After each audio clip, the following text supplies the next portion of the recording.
welcome to the Bad Vibes Club. We are on episode 5 of our 6-part special on Adam Curtis's TV series, Can't Get You Out of My Head.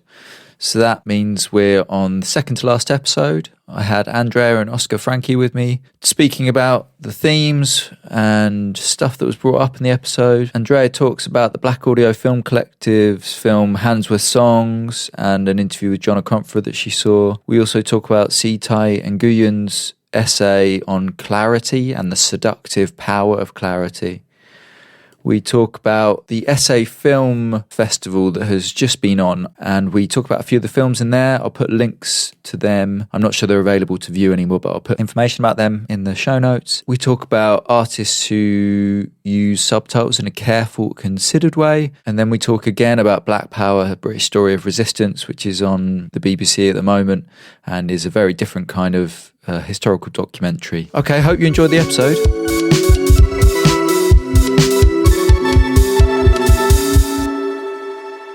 We can start with the question is, I watched it yesterday, does anyone remember anything about this? What do you remember, Oscar? You start, because I just watched it, so I do remember things. I think Janqing properly finished. Yes. Last episode, she was put in prison, but this episode, she killed herself, so I'm pretty sure that's the end. Which is weird because that's the only thing that stays constant in every episode. There's something about Janqing. Yeah, she has been such an important character. Yeah, right? Michael X died in the second episode. But we're getting close to the end. This is the second, the next one we watch will be the last one. So I guess he'll be wrapping lots of things up. But yeah, no, you're totally right. Janqing, she hanged herself in her prison cell, which is a very kind of proud end, I suppose, in a weird way. What else do you remember? Did anything else strike you? I remember something. What? Iraq! Which I was like, oh, Curtis just got there, finally. This is his thing. Everything's going to be connected now. What makes you say that? I think it's just because I think I only watched one or two Adam Curtis things before, and I think both of them had this thing about Iraq and Blair and Bush and ISIS and, this idea, that kind of Britain these powers have this influence that create, worse things or something like that. So that's something that in my head is associated with Curtis, and I was like, oh, maybe all of that is he's again building a completely different story of how you arrive at this point that is kind of central to his thinking.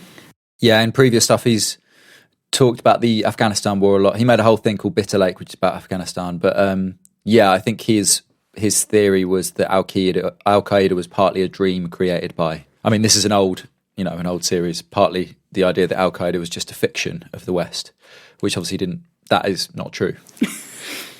I actually, talking about fictions, I noticed, because I watched it with subtitles, the opening song was all about dreams. And I was like, oh, it's funny. Yeah, he's been using the metaphor of dreaming a lot. And of course, dreaming is a metaphor that appears a lot in pop music. A lot, It's a very popular metaphor in the sense that it appears in a lot of popular culture. And then it kind of struck me that maybe that's why he's really into this idea of the dream, because it's so loaded with associations from everywhere. So love, but also control, putting someone in a dream state, mesmerizing them, all these ideas from cartoons and from, films and stuff like that. And then it turned out that this whole episode was really focused on that dream metaphor, which is obviously why he'd put this song right at the start in the first place. Did you guys notice that there was a lot of talk about dreams? So the creation of the Iraqi kind of tribe power base by the British colonialists, that was described as a dream of England. And then Cecil Sharp's dream of kind of folkloric rural England. And then it kind of appears over and over again. And right at the end, when he introduces OxyContin, there's quite a weird image right at the end where it's almost like a constructed Photoshop image. Maybe it was an advert for OxyContin or something. And it pans from the OxyContin over to some side effects of OxyContin. And it says may cause nodding symptoms and dreamlike states or something like that. And I was like, oh, right. Okay. So this is his commanding metaphor is the drug-induced dream or something. Because wasn't that on the second episode or something when he said, revolutions ended or something like that. Now the only option that is open is dreaming or... Yeah, exactly. Yeah. I was just wondering, what do you think he's doing with this dream metaphor? What does dreaming mean to you, and what do you think it means to the art, to the film? I didn't really notice the dream metaphor, although now thinking about it, and I can't remember the ending scene with the OxyContin either. It was I right at the only end. remember there's like an ad. It's like the final. Yeah, that's it. Yeah, that was it. You think that it's finished, and then you didn't finish. You had this thing. It was like a bit of a weird Problem is disconnection. that we're always so eager to stop watching it. We never finish it completely. It's like, Well, no finally, wonder it's you're not done. enjoying it, because if you just watch to the end, you just get that secret reveal. I think there is, I mean, you know, we can go back to the dream stuff, but I think there is something perverse in the way we're watching it, because we're watching it like as though it's a special occasion, watching it once a week. But of course, Curtis these days is just one of many, I don't know, like desktop documentarians or YouTube conspiracy essayists working online. And I think you're right, Andrea. You mentioned that all the people you knew who had enjoyed it had just watched it in one go. And maybe it is this weird thing where we're watching it like old media, but actually it should be consumed like new media. And I think there'll be something if we were watching it like in a block of like 6 hours, I guess, something like that. Because your attention will be different, right? You if you're gonna watch 6 hours, then you go to the bath, to the toilet, then you cook some food, then you think about something else, and you come back. So you wouldn't have the enforced attention that we're trying to give to it. And maybe it will be something that kind of like passes you by. I don't know. For me, I don't understand how anyone would enjoy watching 6 hours straight of Adam Curtis, but don't you think you would pay less attention, and then it would like if we were just playing it as we're doing other stuff? I think you just would pay different sort of attention to it. So you'd like come in and out, maybe you'd take a break, but other people would keep watching. Like I'd be taking notes. Like after a few hours, I would just have to stop taking notes. And all of these things that we can isolate and talk about would just become a big wash. To go back to the dream thing, I suppose it would become necessarily more dreamlike to just let it all wash over you. And then at the end think, oh, what was that all about? Which is what happens with a dream, right? You wake up and you're like, what was that all about? Yeah, and you have a lot more agency. So I think things that, for example, irritate me a lot wouldn't necessarily irritate me, because at the beginning of the irritation, my attention would go somewhere else. And by the time I've come back, I'll be like, I don't know, maybe he solved it. Maybe he did it in a way that wasn't annoying, and then he just moved on. But there's like a concentration of that attention that, maybe it's the wrong form of engagement. So sorry, Adam, we're watching it in the wrong way. But this dream thing I thought was interesting, because I think it's been a persistent thing where Adam Curtis reveals that things were a dream. It's even one of the things on the Adam Curtis bingo that you can find online, this meme of like Adam Curtis cliches or tropes. This was a dream, I think, is the line that has been attributed to him. But what happens is that he wants to oppose this to reality, right? So you have dreams and reality, they're the opposing, that's the binary. But of course, like what actually happens is that behind the dream, or when you wake up from the dream, you wake up into another dream. So he's got these two kind of contradictory modes going on, which is that he wants to reveal what is a dream and what isn't a dream. But everything seems to be made out of dreams, right? So like all the fictions are based on other fictions. The yellow peril is invented at the end of the 19th century by English and American writers. But then the paranoia about like Western conspiracies goes back into China. Like there isn't some kind of fixed reality that he can reveal to us. He just reveals more dreams. So the dream metaphor doesn't really mean anything, because I don't know, if it's like an onion skin, right? You just keep pulling off layers and there's just more onion underneath and it all tastes the same. I wonder if the dream then doesn't become another metaphor for Curtis not to have to deal with any sort of rigor or again, like to take this kind of authorial voice that can connect things and take all these liberties with stuff because it doesn't matter, but at the same time it matters because, he's a journalist, but at the same time, this is like a dream-like essay. Like that, it's another thing that this is like a biased way of saying it, but is it another way that lets him get away with what he does in a sense? I just wonder if someone once said to him, snap out of it, Curtis, you're living in a dream world, when he was a kid, and he can't... and he can't let go. But seriously, I think that one of the things that I think is true about the world is that fiction has real effects, right? Like you don't just point at something and say that's not true and then it disappears. Like you point at something and say that's not true and it reveals the particular power that untruth has, or that fiction has, or that dreams have. And it seems to me that he knows that on one level, but on another level, he just wants to be the person who never dreams. He just always wants to be the person pointing out that something else is a dream. But if you do that without accepting that like dreams have they have a reality of some kind, then you're always going to land in the same position of pointing out dreams. Yeah, just kind of pulling the hood off the Scooby-Doo villain, but then it's like another hood underneath and stuff like that. Yeah, I mean, there was this really weird moment when he was talking about the Opium Wars, and he's like, he said something about propaganda and the Chinese, and he's like, and then the Chinese, came up with this. Maybe he uses the word dream actually or like conspiracy, of the British involvement in the Opium Wars. And I look at Oscar and I was like, I'm pretty sure that is true. And then it takes a while and he's like, oh yeah, and of course it was true. But and it's such a weird, interesting way of framing it that he has told you for like 3 minutes that this thing was a dream that Chinese people invented because they were, I don't know, feeling that they had to blame Britain or something and attribute guilt. And then he's like, oh, but actually it did happen. But it doesn't matter that it did happen because it's still a dream that the Chinese people had, in a sense. And I think those connections between interpretation and reality or causality are...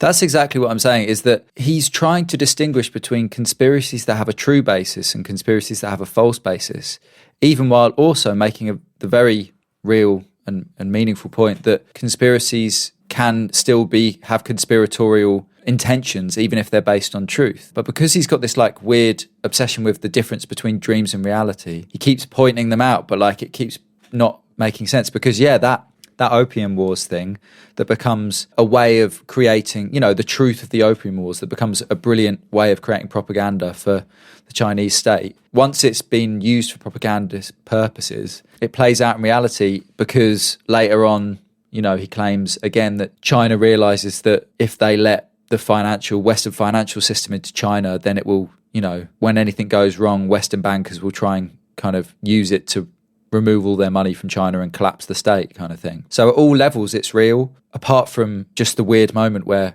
Curtis has to say it's not real to say that it's a conspiracy. But of course, a conspiracy can be based on reality. I was going to say, I listened to Politics Theory Other, which is the Tribune magazine podcast. Shall I sum it up? Yes, please. So it's called Hypercurtisization with Owen Hathley, Juliet Jacks and Alberto Toscano. It was fine. It made me laugh because if Curtis replicates the exact ideological assumptions of the BBC's archive, then that Tribune podcast replicated the exact ideological assumptions of the Tribune. So this is totally. So what are we doing, Matt? What are we replicating? I don't know. I guess we're replicating something, but we wouldn't know it, right? That's ideology. Yeah. That's the problem. But Juliet Jacks thinks that he misses out all the popular energy of recent years. So young Chinese Marxists, Bernie Sanders and Corbyn, of course. So it all comes back to like far left politics in Britain. It's like as though like Curtis's story would be perfect if only if it mentioned like how brilliant Jeremy Corbyn was.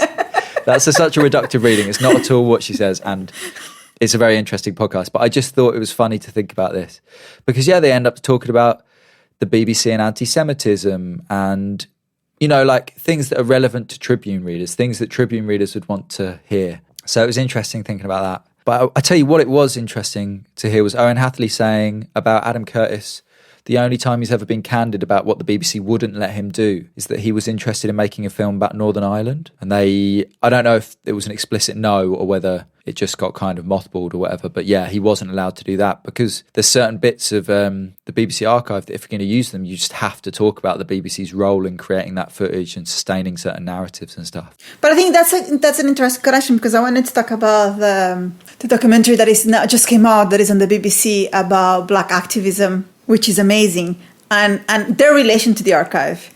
Because one of the things that happened, they talk about Michael X, which is super interesting in comparison because it's a completely different narrative.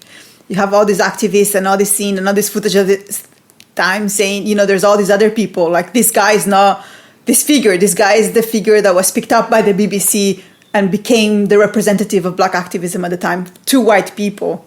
And I was like, yeah, that makes complete sense to me. And they talk about, why was he filmed in the Caribbean, like, why were those cameras there? Why was the BBC even covering that? Like, there's a whole discussion. This is very interesting in the archive and what is registered and who was registered and stuff.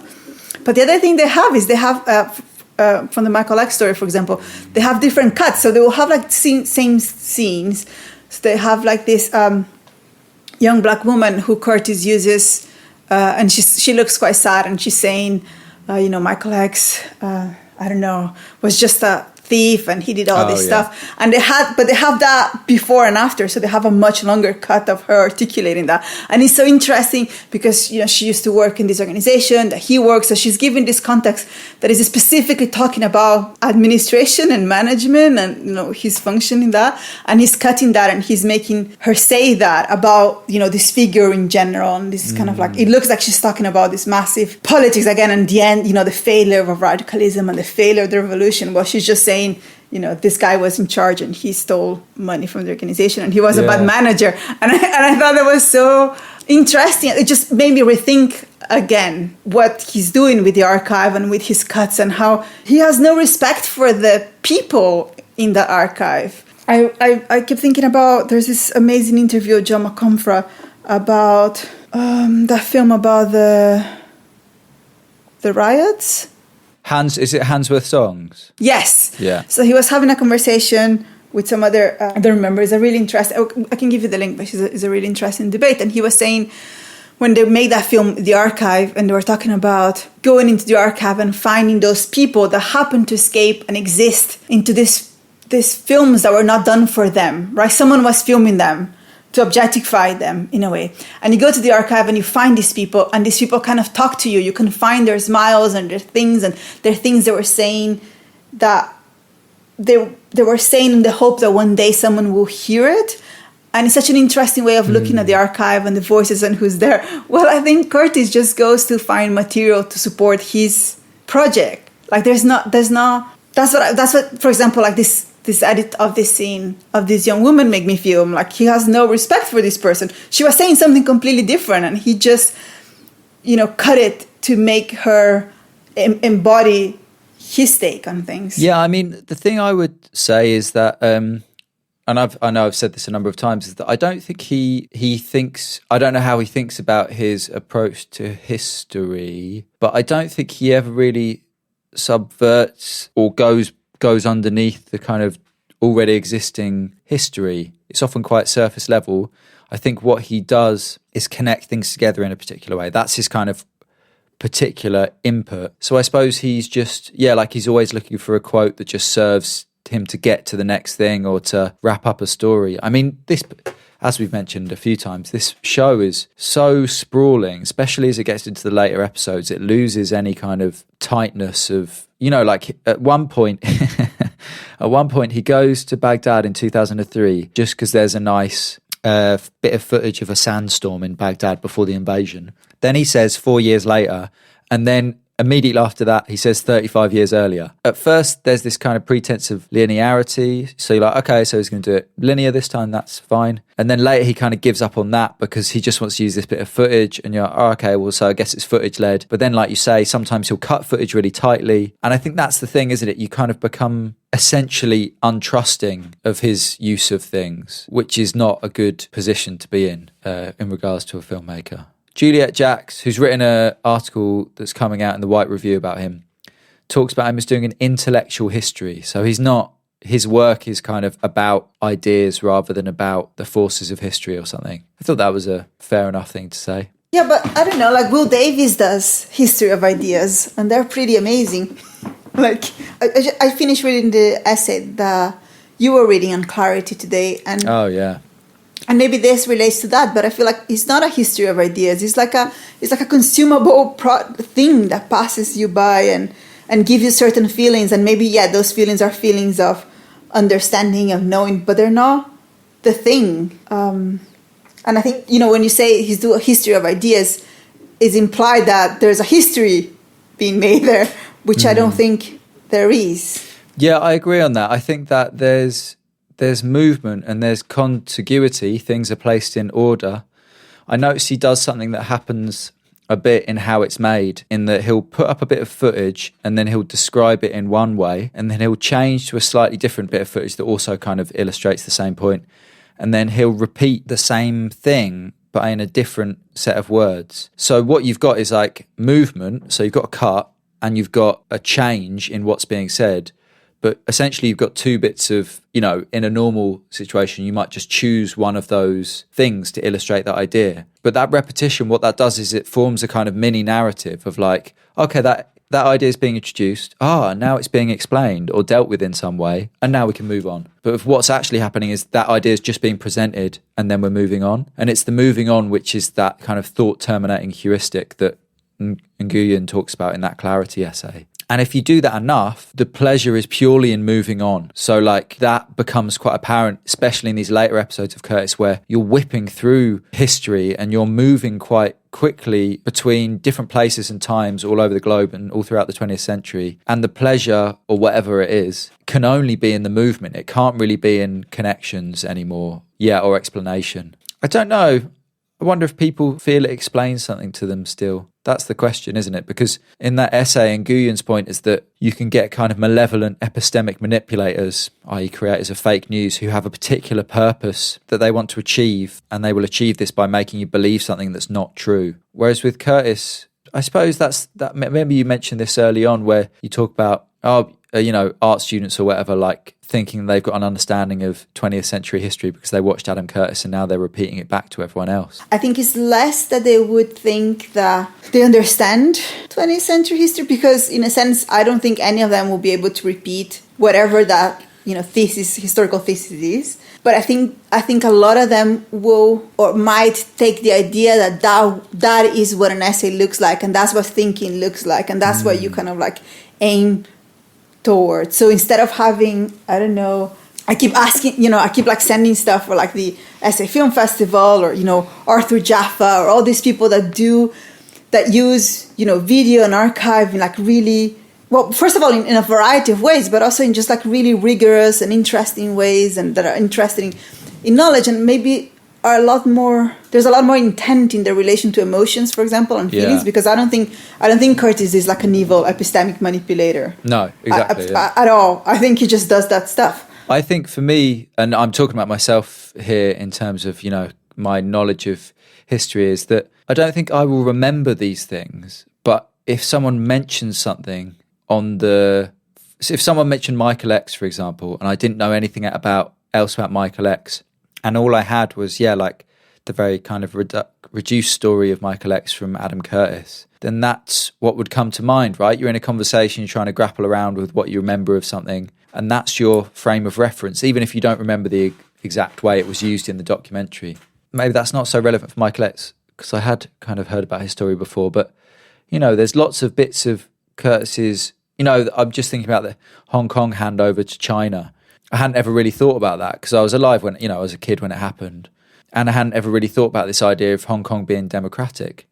Now, I think Adam Curtis raises a really interesting point that Britain wanted Hong Kong to be democratic, but under Britain it had never been democratic. It had been kind of an authoritarian police state, essentially. But that's literally all I know about that now. Before I didn't know anything, and now I know this one tiny thing that I'm pretty sure Adam Curtis has simplified in some way or turned into some kind of little neat soundbite.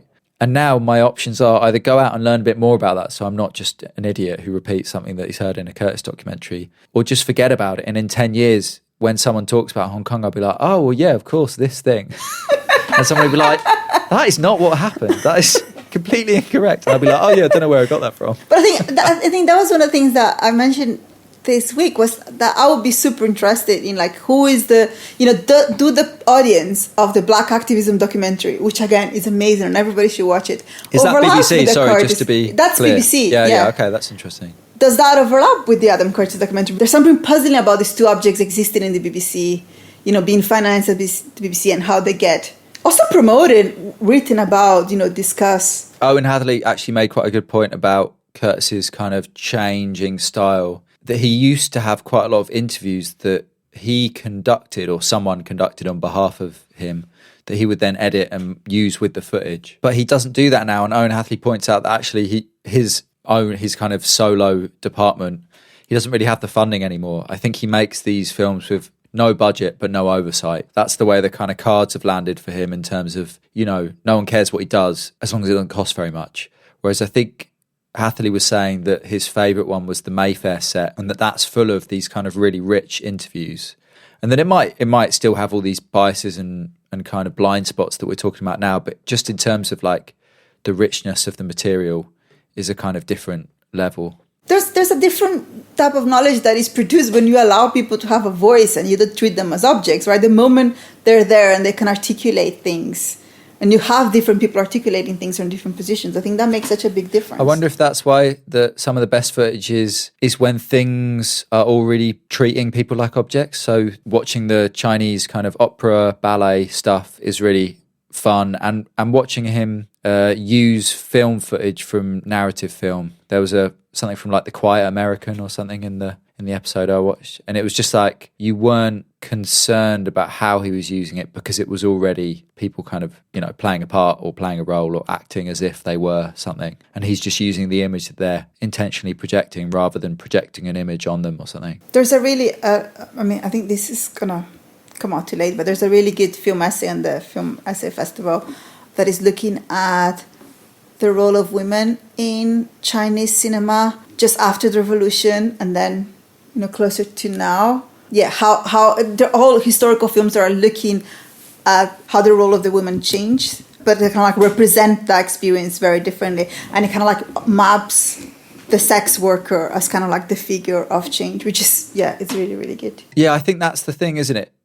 Curtis he's not got some particular take on media history. He doesn't just want to look at a certain set of media, like just news footage or just films or something. I think that's like, we've been watching a lot of these SA Film Festival, and yeah, lots of them are about films, aren't they? They kind of take from films to think about film. And that's kind of an obvious way to work if you're like a single person in front of a computer. But Curtis, I guess, has grander ambitions and used to have grander budgets as well. He mentions the BBC at one point. He's talking about the British leaving Hong Kong, and he says the BBC continued the fantasy of the special virtues of the British Empire. And then he lets some footage run, and it's like a BBC voiceover saying how much everyone loved the British. How they were so fond of the British, and it's Prince Charles like driving away in a car, and all these little kids dressed in red tracksuits like running after him and waving with glow sticks. It's really good. So he does mention the BBC, but it's the only time where he kind of even mentions that the BBC have a role in sustaining this fiction of, you know, Britain as a world power. I just watched so many film essays this week, and they were really good, so they kind of like occupy that space in my memory. Yeah, I really enjoyed my favourite one of the three I watched from that monograph series from the SA Film Festival was Irani Bag. I thought that was so amazing. Amazing. That's so amazing. Maybe we should just find out what that's called and give that a shout out instead. I tried to... you have to watch it in the festival. That's the only thing. Yeah, I could... Oh, yeah, it won't be up by the time I put it up. So it's filmed by Mariam Tafakuri, and it's called Irani Bag. I think it might have been commissioned by the film festival, because I think the consultant on it was Kevin B. Lee. Yeah. And yeah, it's a film that's made up of Irani cinema, and it's all scenes in which two people, often a man and a woman. I think it's just a man. Yeah, men and women touch. I think it's just the men and women, yeah. Through bags. So the bag becomes this kind of conduit for touch, which would be completely impossible to represent in cinema if it took place physically between two bodies. And the way she uses text on screen, I think, is really lovely and really thoughtful. And it's only a short film. It's got a different level of ambition to Curtis, but it's really striking to watch something that's like, so every single element of it is thought through. There's really nice bits where she'll play two sections of the same scene on screen at the same time, but just before they touch and just after they touch. And there's some really nice kind of ballet that happens in those moments between the text and the image and the kind of bodies on screen. What was your favourite one you've watched so far? Yeah, that one I just loved. I just sent it to everybody. I thought it was just one of the best things I've seen this year. I watched the one that is about horror film. Oh yeah, in Indonesia. Ghosts Like Us by Ria Rizaldi. Yeah, that was good. I really love that one too. I watched Jenny Brady. Yeah, I watched Wow and Flutter because I'm quite interested in artists that use text on screen. And in that film, she uses she uses kind of text on screen to to kind of create the character of a speaking bird. That was interesting. But that's more like when I'm thinking in like PhD mode of like, oh, this can like be a good example of something that I can talk about. Such a weird way to watch films. But yeah, again, it's like a thoughtful use of something. So like Curtis like sometimes uses text on screen. He seems to be using less nowadays. Yeah, I thought that. Like less kind of big titles on the screen. I feel like he used it quite a lot in the first few episodes. Yeah, I just don't know why. Like Operation Mindfuck, which was in the first episode, that got its own like little title sequence with this burst of balloons and this brightly coloured text, and nothing else has had that. And you just think like, why have you chosen that? Just for like a, you know, like a kind of medium-sized plot element just having its own title sequence. Sometimes you're just bored, Matt. Totally, yeah, and I totally understand that, and I think that's totally fine. But when you watch other films which use text on screen and they use it in such a thoughtful and like particular way, you do think, oh, so you can do stuff for a reason and that still be good. You don't have to be totally led by intuition and just kind of, I don't know, random decision at all time. But then that's when you think a bit of oversight, like aesthetic oversight over Curtis might be a good thing as well. But it's too late in his career for that, isn't it? It's like, there's no way he'd accept that or be able to work in that way anymore. I was just going to say all these young artists, just these particular people I'm watching, you know, like Jenny Brady, she's, you know, it's a lot of fun, different funders. There would have been lots of producers that would have been working with her and thinking, oh, you know, why don't you do it in this way? Or have you thought about this? And same with those, the Asian filmmakers who made the films for the Monograph series all had Kevin B. Lee as a consultant. So I'm assuming he watched the films and said, hey, that's great. Why don't you try it? A little bit of this or a little bit of that. And surprisingly enough, that's a useful process to go through. There's something that we both look at very different things and disagree about a lot of stuff in terms of art, but I think both of us have this relation with our objects, which is that they have to have this coherent mechanism, this thing that makes you believe that is an object that deserves your attention or something. And it's not about time. It's something magical that happens when everything kind of clicks together. And that demands a different relationship of you as a audience or public or whatever. And I think Curtis doesn't have that. I think he does in other films, but just not so much in this film. And yeah, I think he's just operating in a very different context in which he's, you know, we're talking about this thing a few episodes ago where you're saying like, oh, he's kind of mourning the loss of whatever the white man's centrality of power and stuff. I think he's mourning his own, he's just not as radical a figure as he was like 10 years ago. Like in his world, right? In his world where it's the BBC and loads of lefties down the pub and a load of weirdos who all blog, you know, like cool people who blog around the world and they all email each other with weird clips they found from the archive. Like that world has disappeared because of bigger changes. And he's kind of mourning that world. I don't think he's mourning the world of like, I don't know, 50s British Empire, but just the world in which he could think of himself as like a radical auteur rather than just one of many people making films about history. Yeah, but I think that's the kind of this kind of authorship position, right? This kind of hero, and that's his history is full of heroes. And it made me laugh. There's a moment where he's like he cuts to Ken, like this old British comedian in the 70s called Ken Dodd, who's like a figure of like 70s British weirdness. And then he cuts to It's a Knockout, which is another kind of symbolic weird TV show from 70s Britain. And it strikes me that he's trying to show how like insular and stupid British culture was. But of course, that only is meaningful if you remember that particular insular and weird bit of British culture, i.e. that you're British and your like parents are British and they grew up in the 70s and like watched that stuff. So it's like this closed system where like you only get to laugh at it if you already like have the exact experience that, you know, I have and Curtis has and stuff. It's quite a weird thing. I did watch those things and thought, I wonder if that makes sense for a British person. I'm sure there's a story behind them. I didn't understand any of it. It completely, like I remember it, but I don't get the reference at all. Yeah, that's interesting. That's gonna be the migrant test, Oski. Yeah, they're gonna be like, who's Ken Dodd? I mean, that's the irony, is that Ken Dodd, I agree that he does represent a particular time, but he was also quite a strange and subversive character. And I'm sure there's a really brilliant documentary on how strange and odd his life was, and that'd be worth watching. But that use, even the way he uses Ken Dodd is kind of doesn't really fulfill like the potential of Ken Dodd. I mean, you do get an example of his politics sometime. You know, like it's simple politics, but he does not. I mean, like is such a stupid word to use, but he enumerates the amount of foreign governments that the CIA and the American government tried to overthrow in the late 20th century. 66 foreign governments and 26 successful overthrows. Although that he's counting governments, but also there's attempts as well. We found. I mean, we were having fun because we were like, well, if they counted attempts instead, just in Cuba, it would be like, oh, I see, 1,000 like individual attempts. Yeah. Well, that's the thing. We saw there was a much more fair statistic to use. No, but I think that's a good point, because I think it's a rare moment where he's so annoyed that he resorts to that liberal use of statistics as though he's going to overwhelm you with figures, like as though the sheer reality of American imperialism isn't enough, and like the revelation of the fact that it happened wasn't enough. And he's showing you the footage of the person being like, ho ho ho, yeah, we decided to invade all these countries, and every time it was an exception. And it's like he finally like gets exasperated and he resorts to that liberal thing of like, you know what, there was actually 66 different foreign governments. And it's like, well, it's not going to work. Like, we're not going to take this on board. I don't know, like America isn't going to listen to you and like be like, oh yeah, maybe we should stop overthrowing foreign governments. Oh, it's very hypocritical of us to overthrow foreign governments.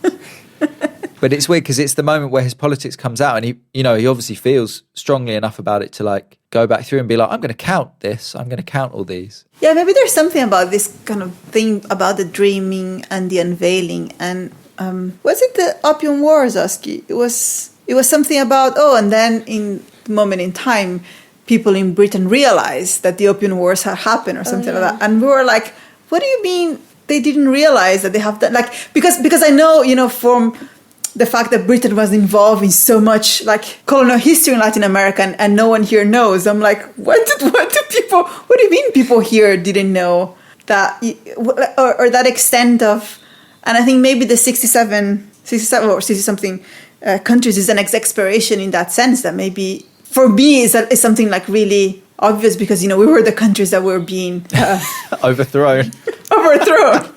Yeah. So it's like a very, everyday part of history. I was like, oh, Oscar, do you know the São Paulo Biennale was set up by the CIA? No, this is not conspiracy theory. This is like, a known fact.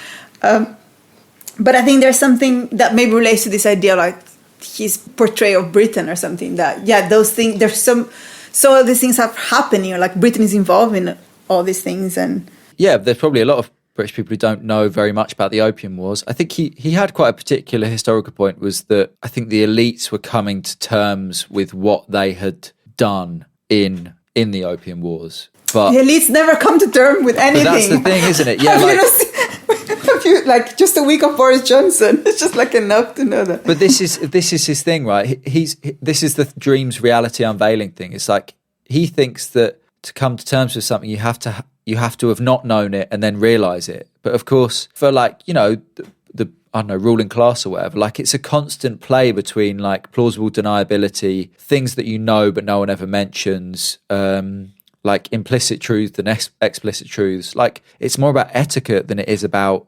truth. And his insistence on like the idea of dreams and unveiling truth and stuff, he's never going to be able to understand decisions made at very high levels, because they're not really about like, contradiction is not a problem. So like you can both know exactly what you're doing and also 100 years later be very surprised that China, for example, has quite a low opinion of your country or whatever it is, His exasperation or something is correct. Like we aren't taught a lot about British imperialism at school, for example, or anything about British imperialism at school. So it does come as a surprise to us to learn what we've done.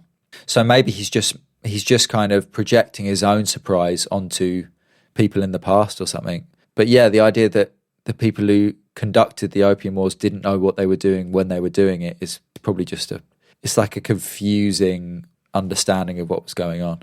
Oscar, have you got a single word to sum up today's episode? No, I don't think so. How can we finish the episode then? Telling everybody that they should watch the Black activism documentary. Oh yeah, let's find that. Okay, what's it called? Do you know? Oh, it's called Black Power: A British History of Resistance. Sorry. I mean, I'm fascinated with Black history in Britain because I feel it's so unknown and and it has taken me quite a long time to start actually learning about these things, which again is interesting in relation to what we know and we don't know. And we live in Camberwell, so this is on our doorstep. Like a lot of the stuff that happens in the documentary happens around here in Brixton. And I just make this really nice map of people, a lot of people that are in Curtis documentaries, like, who's the guy who comes up with the term Black Power in the US? I forgot his name, from the Black Panthers. And then the Black Panthers here, and the Black Liberation Front, and the Brixton Women's Group, like all these different groups. And there are a lot of interviews and a lot of people talking about the connections and the complexities and how these groups relate to each other and who joins which one or more of these groups, and how the thinking and ideologies and also like the things that each one of those groups managed to accomplish. So it's just like a really complex history. It's like the opposite of that, that 5-minute explanation of this thing that happened, and it's looking at changing infrastructure, changing law, lots of different things that were accomplished by these groups, but also just the fun of being part of this. What did that mean? And also how they ended, and how different groups ended in different ways, and people moved on and went on to do different things. It's just incredible to me that Black British history is not part of the curriculum. It shouldn't, because I grew up in Brazil and Latin America, and it's not like Black Brazilian history is part of the curriculum in Brazil. So, and I guess especially with Michael Gove's curriculum, this makes even more sense. But how you can teach history with these massive gaps in knowledge, because then how do things connect in your brain if there are all these massive holes? Well, it's just Henry VIII, isn't it? That's all of history is just Henry VIII. Yeah, pretty much.